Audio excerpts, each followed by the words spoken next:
Why? Because nothing is cast in stone. Might they be trying to rig the process? It's not unlikely that Nigerian politicians are desperate or might be trying to rig the process. But even then, it's not cast in stone. Your votes do count. Your votes do matter. So go out there, cast your votes on election day and vote wisely in this year's 2023 general elections. Once again, you're welcome. From now till 7 o'clock, discussions are on. You're very much welcome to join in. How about a very quick preview of what to expect on the show today? I've got side comments coming up shortly, random stories and random thoughts that caught my attention as I checked out the news today. Today's rant is up after that as well. My thoughts on a major issue. I'd like to get your take on that till 4 p.m. I'm not taking your thoughts or reactions to my side comments as usual until after the 6 p.m. major news during the open season segment. So your thoughts on my rant are welcomed till 4 o'clock. At 4 we've got business news coming up. And let's see after that. Fuel marketers are threatening a lockdown. Oh yes, they are. They are threatening a lockdown. What exactly and why exactly are they doing that?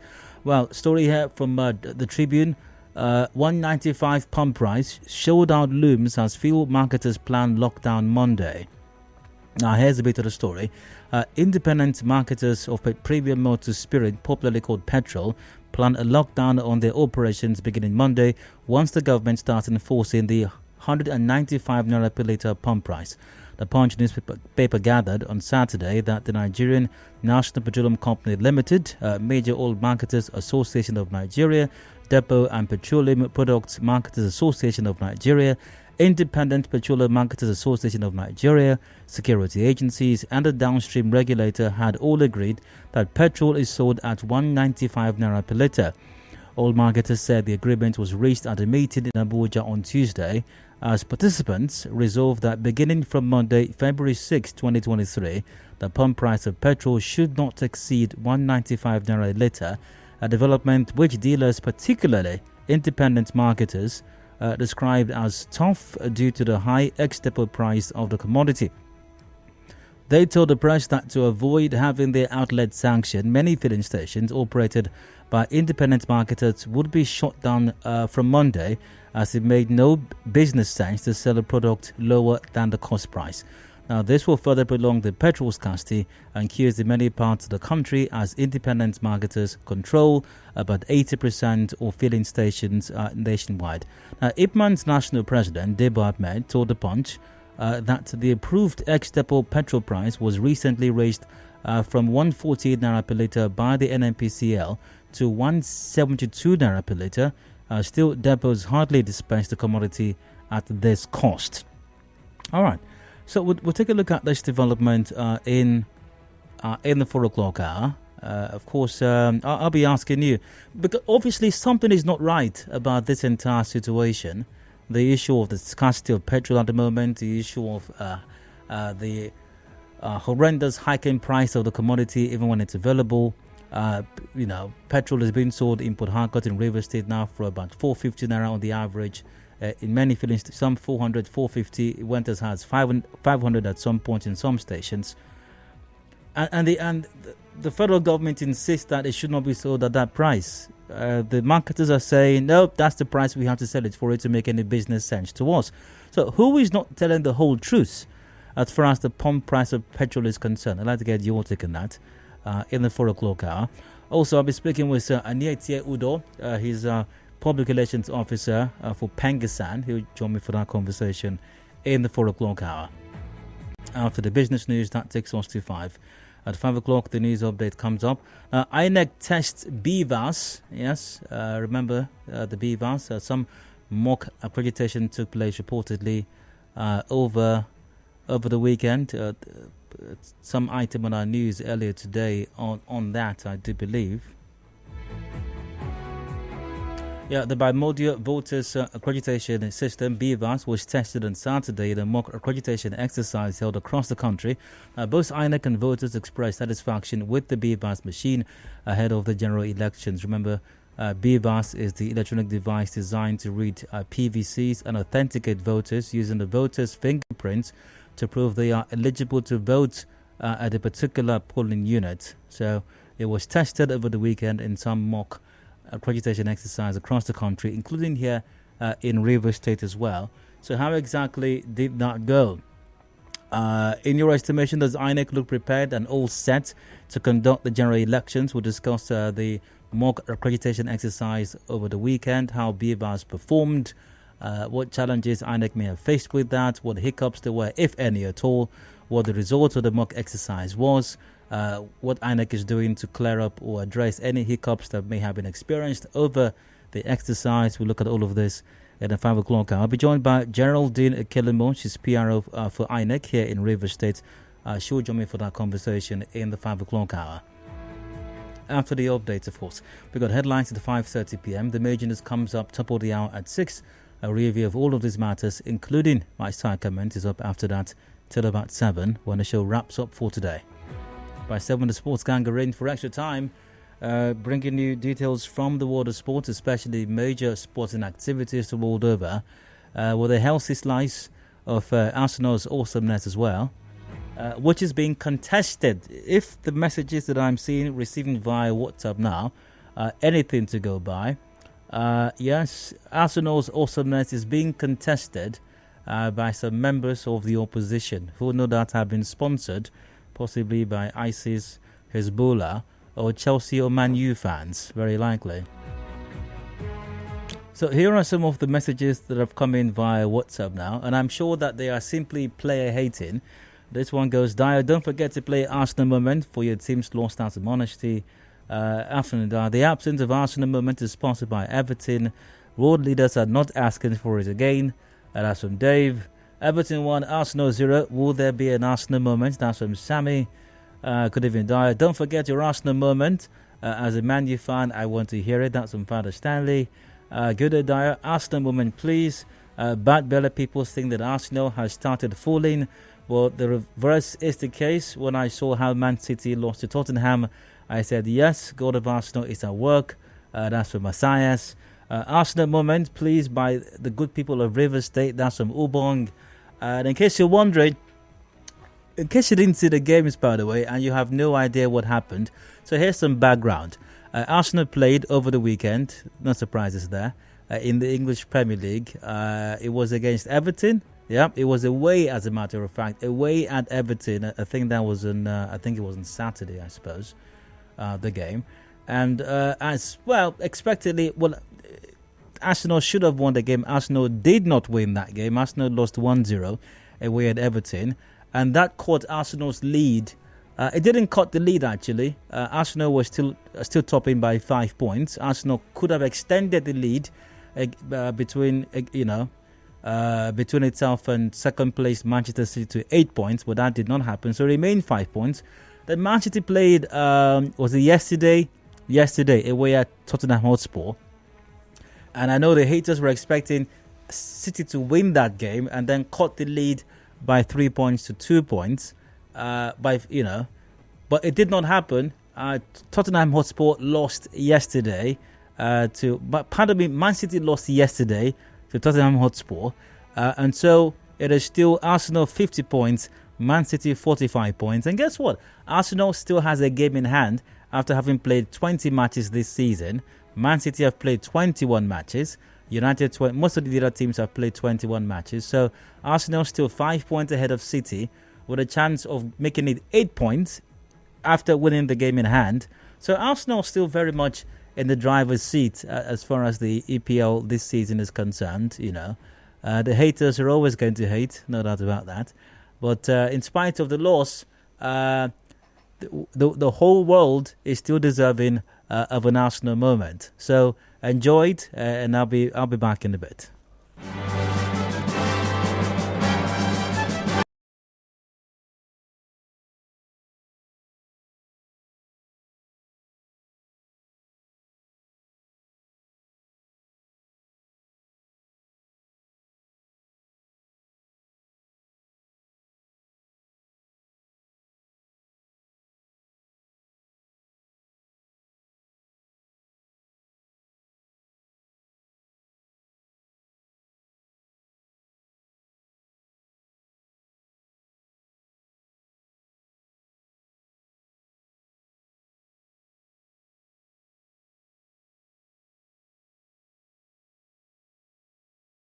so much to attend to today. Really, I must get it moving right now. But thanks for enjoying that one, and thanks to all the haters who requested it. The fact of the matter is that they all want it. They can do without the moment.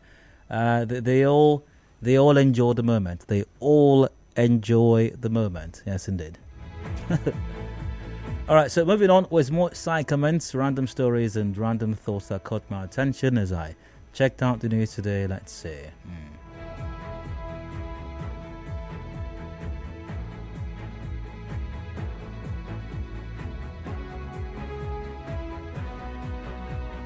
Governor Nyesom Wike has sworn in 5 High Court judges and 2 customary Court of Appeal judges. The 5 justices that were sworn in as High Court judges are Asi Vosuo Makasi Urie, Comfort Ifiek Motu Waji Adango, Beauty Ihoma Emmanuel Lekere, Monago Inui Bani, and Prince Chika Mini, while Justice Odeke Daniel Kalio and Justice Tekenwe Ingeli Elera Barry were sworn in as customary Court of Appeal justices. Congratulations to all these persons who have been made judges or justices, as the case may be. Congratulations to them.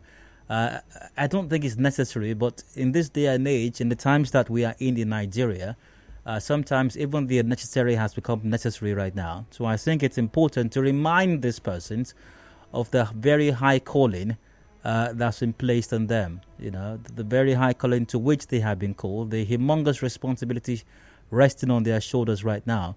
There is a saying that the judiciary is the last hope of the common man.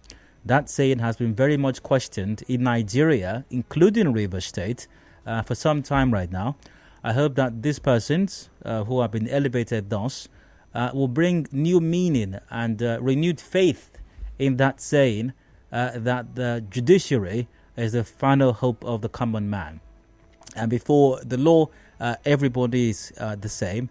And Lady Justice is indeed blind and does not look at anyone before administering justice or before declaring judgment. And I wish them all the best as they provide justice to Nigerians. Commercial break. I'll return shortly with more side comments. Do please stay with us.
Welcome back. 26 minutes gone past 3 p.m. Still Hard Fact, originally live from the number one talk station. I'm Dial. That's 26. Congratulations to the 5 new High Court judges and 2 customary Court of Appeal judges in Rivers State. And I hope that when matters are brought before you, you will not remand people in custody on matters that you have no jurisdiction over, and then ask for DPP's advice that will never come. I hope you will not do that. I hope also that you will deliver judgment, after considering the facts and the facts only, and not considering whose interest is concerned. He will not deliver judgment in favor of Honorable Excellency. That even when persons who are not learned fellows consider the matter and how you have the judgment you have delivered, they will wonder if the world is coming to an end sometime soon. I hope that you'll be fair. Hope that you will be upright, and you will help in restoring dignity and honor to the legal profession, because confidence is fast eroding in the judiciary, in the justice delivery system in Nigeria. I'm not sure many Nigerians have humongous faith as they may have in the past on Nigeria's judiciary. There's a lot of work that needs to be done in restoring that faith and confidence in the judiciary. And I hope that these new 5 High Court judges and 2 customary Court of Appeal judges will help in restoring that confidence and faith in our judiciary. It's a lot of work, but it's not one that's insurmountable. It's not one that cannot be done. As a matter of fact, it can be done. And hoping that these new appointees are going to do their utmost to help in accomplish that. The police in Rivers State says the arrest of over 30 persons in Port Harcourt on Sunday was purely a criminal matter with no political undertone.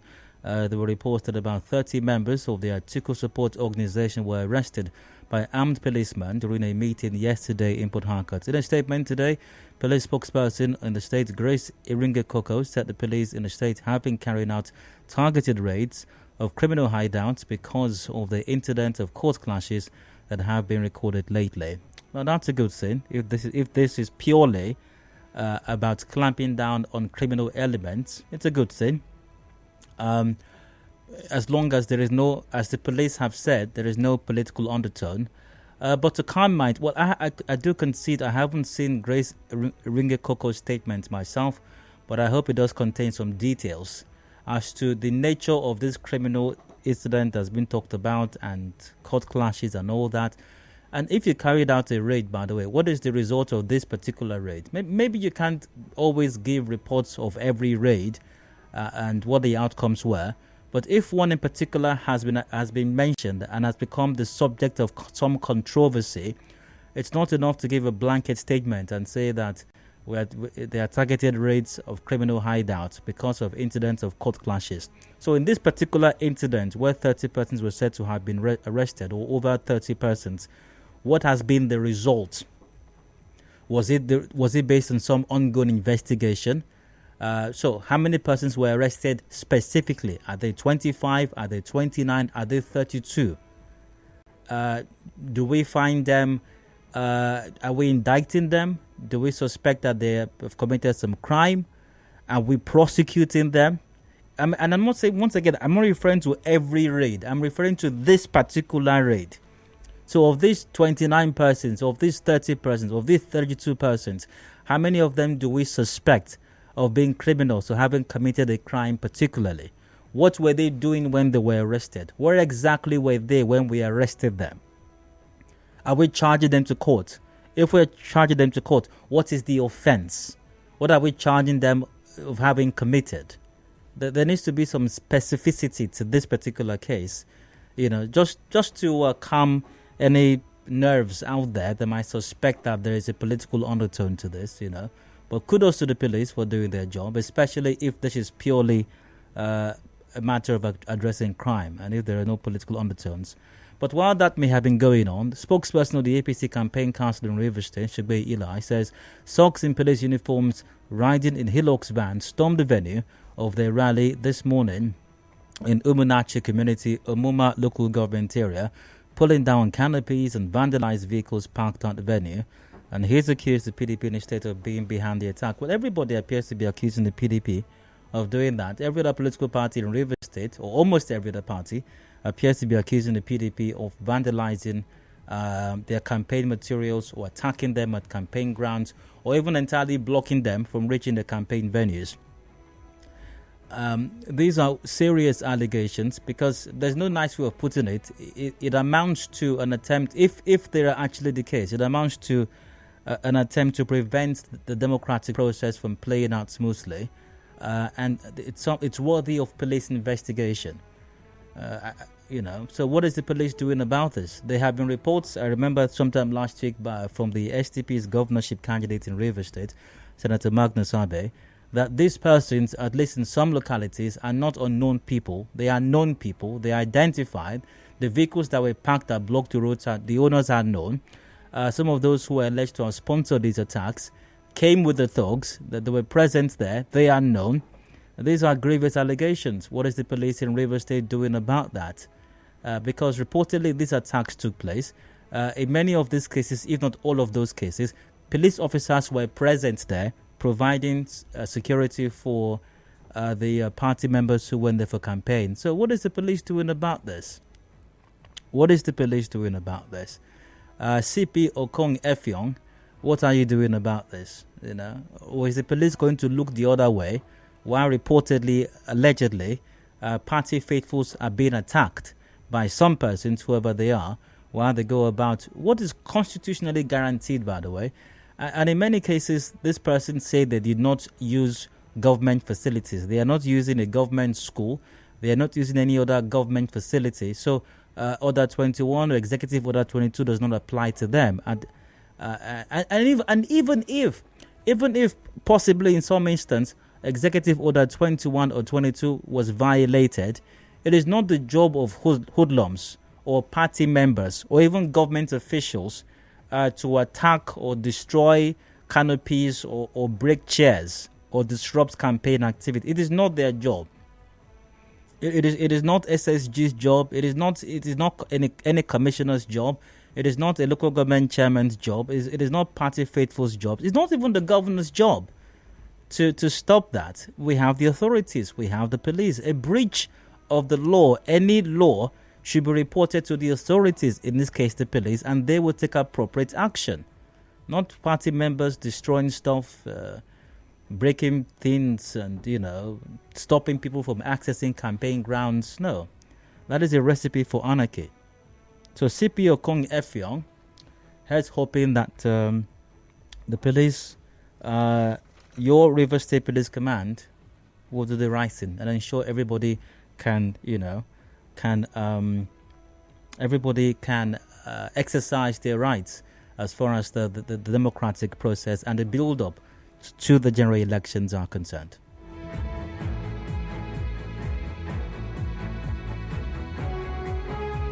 So I think that might be it for today's side comments, I suppose. Just a moment while I confirm that.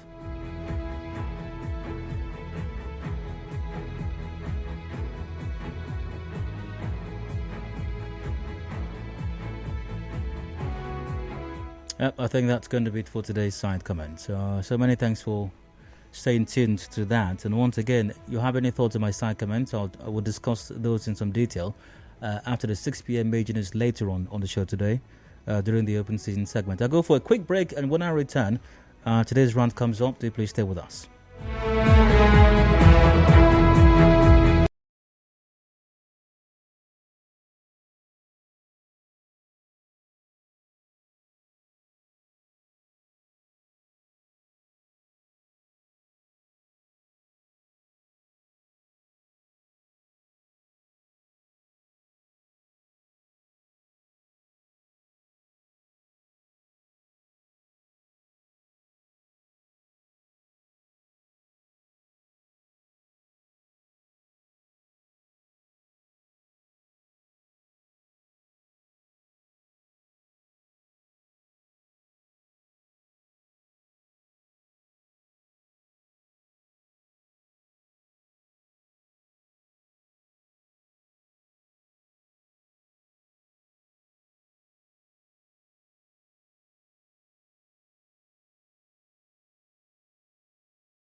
Hello and welcome back. It is Hard Factor Nigeria Info and Hearing Port Harcourt. I'm Dion, and I'd like to rant for just a bit. I've got something in my mind. I've expressed in some sort in it, and I'd like to get your take on mine all the way till 4 p.m.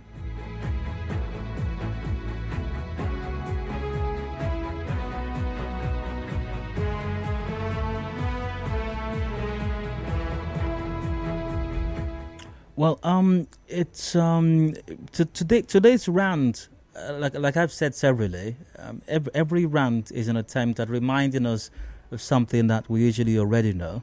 However, in Nigeria, every now and then we have to remind our government, as to some of their responsibilities.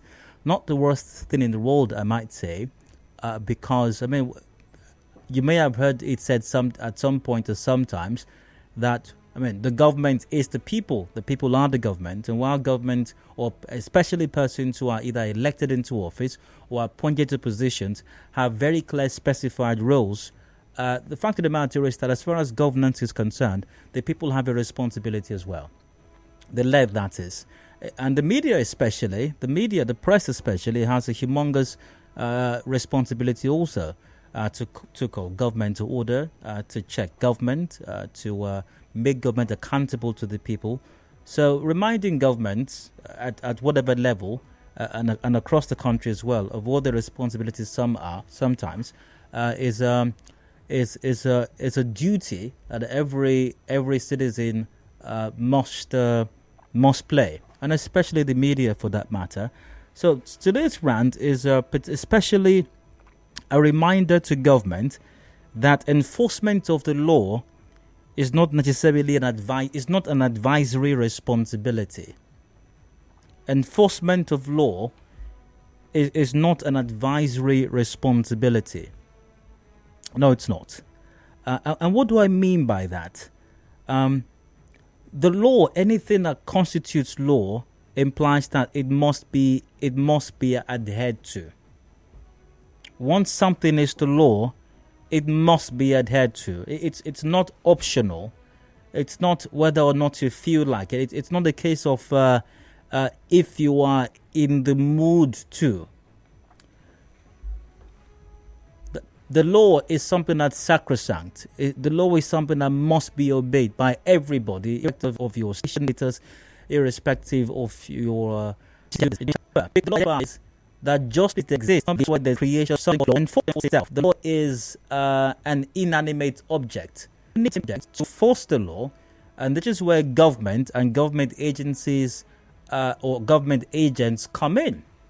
By the way, law enforcement is the activity of some members of government who act in an organized manner to enforce the law by discovering, deterring, punishing rules and norms governing that society. It's an ongoing activity of some members of government. They act in an organized manner because the law, once again, does not enforce itself. And law enforcement is not an advisory role once again. What I mean is, if people are breaking the law, in an attempt to enforce the law, government or agents don't go there to say, for example, you these armed robbers, don't do armed robbery. Armed robbery is bad. Don't do it. I'm just advising you, and then you go away. No, that's not what you do. If a person is engaged in armed robbery or about to engage in armed robbery, what the police or the agent of government in this case ought to do is prevent that armed robbery, sometimes even by the use of force. And in some cases, arrests have to be made. You don't come across gun-wielding armed robbers, for example, and you know they're on the way to commit crime, and then you open the Bible and say, let's turn to 1 John chapter something verse something. It is wrong to commit crime. Don't commit crime. Let's look at the Constitution, section this, subsection that, paragraph 2. It says, if you commit armed robbery, you will go to jail. Don't do it. A word is enough for the wise, and then you go away. No, that is not law enforcement. No, it's not. Government's responsibility is to enforce the law, not to advise people against breaking the law. Well, there is room for advising people, but not when the law is being broken. You don't play an advisory role when the law is being broken. An example of what I'm talking about right now, there's some unfortunate incident on our news earlier today. The National Emergency Management Agency, NEMA, says use of substandard materials led to the collapse of the two-story building which killed 3 people in Mbodo, Aluu, Ikore local government area of Rivers State. A South-South Zonal Coordinator of NEMA, Godwin Tepiko, said this in an interview with our correspondent who visited the scene of the incident. Let's take a listen to what Godwin Tepiko had to say on this most unfortunate development. Do I have that sound? I hope I do have it. Just a moment while I confirm. Okay, I would look out for it later on. Can't seem to find it at the moment. Now, he also warned against contracting our building projects to non-professionals. All very wise, very smart words, by the way. And okay, here's what he said on that. I think I have that one. I can find that one immediately. We had the chairman, Barrister Aaron Anujen Wilkinson. We voted him in office. For the past 4 years, he has been doing things that is not in the interest of the host communities. Okay, apologies, that's the wrong one. I'll try to get the right one later on. But the point is, this two-story building collapsed, has led to the killing of 3 people, the death of 3 persons, very sad development. And according to NEMA, this came about because of substandard building materials. Now, NEMA officials removed 3 bodies from under the rubble of the collapsed, uncompleted building on Saturday. The victims were working on the building, which was inside the premises of a hotel, where they collapsed at about 4 p.m. on Friday. Well, once again, very sad situation. Now, the question does arise, how is it that a building was going up and substandard materials were being used? What role or what role did government play in all of this? Next part of the story. Also speaking, Chairman of Ikore local government area, Samuel Wanasike, said the disaster would have been averted if the owner of the collapsed building had stopped work as directed by the Works Department of the council. He said the owner was building without a building permit. Our correspondent reports that the land has been sealed by the Ikore Council chairman pending the outcome of an investigation. The operation was also monitored by members of the Red Cross, police, civil defense officials, and Rivers State Ministry of Health, among others. Okay, so according to the chairman's words or statement, at some point, Ikore local government area or council discovered that a building was being put up within a hotel premises and there was no building permit. And then the owner was asked to stop work. The owner of the building or the property was asked or directed by the Works Department of the council to stop work. But apparently, obviously, work did not stop. The question does arise, what did the Ikore Local Government Council do about this to ensure that work actually stopped? So this building was going up. We sent our officials there to determine if the proper things are being done. We discovered there's no work permit. By the way, isn't that itself a crime? That in itself must be a crime. That a person is putting up a structure without any building permit, and maybe it was determined, I don't know, maybe it was determined as well that substandard materials were being used. Even if it wasn't determined that substandard materials were being used, one thing had been determined already, that this building was being put up without a building permit. What that means is that there was no plan submitted by the owner of this property to the council and other appropriate paperwork that should have been done, documentation by the property owner, was not done. That in itself must be a crime, and there must have been a consequence spelled out in the law for this crime. What did the council do about that? At that point, when it was discovered that the property or the building was being put up without a building permit, what was done to the owner? What was done to the engineer on site? If there were architects, if there was a professional builder, a civil engineer or other engineer on site, what consequence either to these professionals or the owner of this property that was being built up without a building permit? What consequence did they face at that time? Or did the council simply say, this building you are putting up is section this, section that? It's not advisable, though. In the Bible, it also says it's not advisable, though. We have told you our own, oh, we are going. Ungwano. Was that where it ended? Because it appears that, or something similar to that, at least, is what may have transpired, which is why this building went on, and alas, the inevitable happened, a collapse, and people have died. But I'm certain if the Equatorial Local Government Council has done its job as it should have been done, this disaster very likely would have been averted. And on that note, I conclude today's rant. A reminder once again to government at all levels, federal, state, local, that enforcing the law is not an advisory thing. It's more than that. And something tells me that if this were a political matter, we would have been more diligent in enforcing the law. Maybe Executive Order 21 or Executive Order 22 or any other executive order. So the same fervor we use in attempting to enforce Executive Orders 21 or 22 or any other one, let's also use the same fervor, similar fervor, in line with the law in enforcing other laws in the state and beyond as well. Thank you. Hope you were on board. Let's get your take on mine. Call 0700 or 070 093 093. That's 070 093 093. We're live on facebook.com/NigeriaInfoPH. We're live on Twitter at NigeriaInfoPH. Please keep it brief and straight to the point. Also, once the call is answered, turn off your radio set. Also joining via Twitter and Facebook at NigeriaInfoPH. Hello, Hadfat, welcome. Please go ahead. Oh, hello, Dario. Good afternoon. All right, go ahead. Comrade SBS, that's you on the line. Dario, do you know why this one was not swiftly attacked? Because this one is not APC and SDP issue. The truth of the matter is that so many at times, the so-called leaders have neglected what they are supposed to do. Dario, if it is a developed world, hey, it's supposed to be rolling now.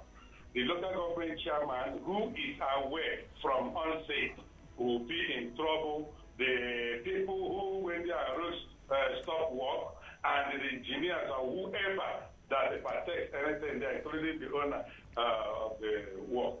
By now, because of the previous ones that has happened, did you hear anything about after the so-called investigation and everything? Did you hear any conclusion? Did they come out with it? Was anybody punished? So that is why it is continuous. And if we did not stop now and do what we're supposed to do, Dario, I'm sorry, it will continue. They say this one is a political matter, they will have tackled these things. Arrest my case. Comrade. What about 9 minutes ago before 4 p.m.? Let's get your tickets. Well, line's still open. 070 093 093 is the number to call. Once again, live on Facebook and Twitter at NigeriaInfoPH. Hello, Hadfat, welcome. Please go on. Yeah, my name is Imachima. Go ahead. For years, I've been listening to your radio station, but it's my first time of calling. I've been listening to your radio station for at least 8 years. Yeah, the problem you've just raised now is the Nigerian problem. No employee of the government takes his or her work serious all over the country. As a matter of fact, they work as if they are doing anybody favor. So that's my contribution. Good to hear from you, even though for the first time, as you say. Yeah. Thank you. You're welcome. Hello, Hot Factor. Welcome. Also, go ahead. Good day, Dai. You're welcome. Go on. I beg to remain anonymous. Go ahead. Yes, I think I want to blame Mr. Chairman. Because as at when he sent people to go and oversee the work being the ascertain the level of job done, the people never followed due process. Because from what I saw, that even that before they came, money was able to exchange hands, and they were also given short of money because they were able to see the level of material being used. Hello, just a moment. Who are you saying money exchanged hands between who and who? The people who went to ascertain the level of job done, even as when they confirm. Okay. I need you to listen to what I'm saying now. So I think it's clear what I needed some clarity. However, I cannot let you go on along that line because You're making allegations, which is not bad. The only problem is you cannot substantiate those allegations right now. Yes, but if you permit me, I can also give some level of proof. You understand? Okay. Because even as at when the man confessed to them, he also begged them, not knowing fully well that the people's life we are put in danger. Once again, sir, all of this is hearsay. You cannot substantiate anything you're saying right now. It's hearsay. So we're going to have to leave it at that. Now, I maybe it's true, maybe it's not, but once again, it's hearsay. I have a commercial break to attend to and I'll return shortly. Please stay with us. Stay with us. Nigeria Info.